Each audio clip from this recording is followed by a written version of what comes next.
Radisson হোটেলের সামনে দিয়ে যাচ্ছিলাম, আমাকে 3টা মাইক্রোবাস চাপিয়ে দিয়ে গাড়ি, অনেকজন মানুষ নেমেছে বন্দুক নিয়ে, নেমে তারা ট্রিগার করেছে। সাথে বাচ্চা ছিল, আমার বাচ্চা দেখে তারা আমাকে হয়তো এম করেনি, পাশে এসে বলেছে আপনাকে আমার সাথে যেতে হবে। তো আমি পরিচয় জিজ্ঞেস করাতে তারা তাদের দেশের মানে সামরিক গোয়েন্দা সংস্থার আইডি কার্ডটা শো করার পরে আমি যেহেতু একটা সামরিক ফ্যামিলির সামরিক কর্মকর্তার পরিবারের সন্তান, আমি এই ব্যাপারে অনেকটাই কিছুটা ছোটোবেলা থেকে দেখে এসেছি, জানি। আমি যেহেতু একটা রাজনৈতিক দলে বিলং করি, একটা রাজনৈতিক কর্মী, আমি এই ব্যাপারে অবগত যে আমি এরকম ঘটনা ঘটে থাকে।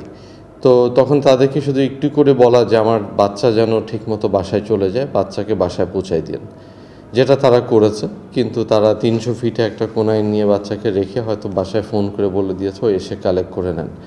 কিন্তু যখন আমাকে গাড়ি থেকে নামায় মাইক্রোবাসে উঠায়, আমি মাইক্রোবাসের দরজাটা বন্ধ যখন হচ্ছিল বাচ্চার দিকে তাকাইছিলাম, তো বাচ্চাটা তখন খুব প্যানিক ছিল, ট্রমাটাইজ ছিল। তো দরজাটা যখন বন্ধ হলো, ওটাই আমি ওকে লাস্ট দেখেছি।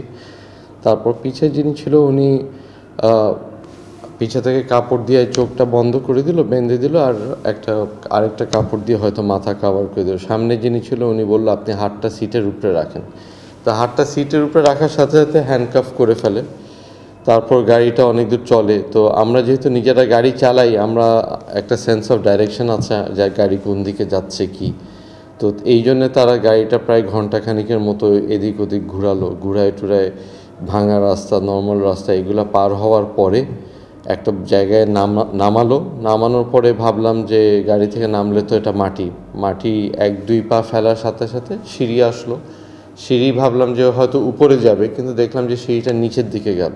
তখন বুঝলাম যে মাটির নিচের দিকে যাচ্ছি আমি।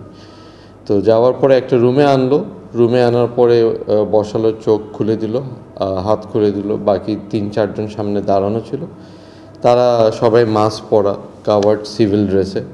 তারা বলল যে আমাকে একটা লুঙ্গি একটা গেঞ্জি দিয়ে বলল যে এখানে একটা লুঙ্গি একটা গেঞ্জি আছে, এটা পরে নেন, আপনার কাপড়টা খুলে ওই সাইডে রেখে দেন, রিল্যাক্স হন। তো আমি বললাম যে কেন আমি এটা পরবো, কেন করবো? তো বললো আমাদের স্যাররা আপনার সাথে কিছু আলাপ করবে, আলাপ শেষ হওয়া পর্যন্ত আপনি রিল্যাক্স থাকেন, আলাপ যখন শেষ হয়ে যাবে তখন আপনাকে ছেড়ে দেওয়া হবে।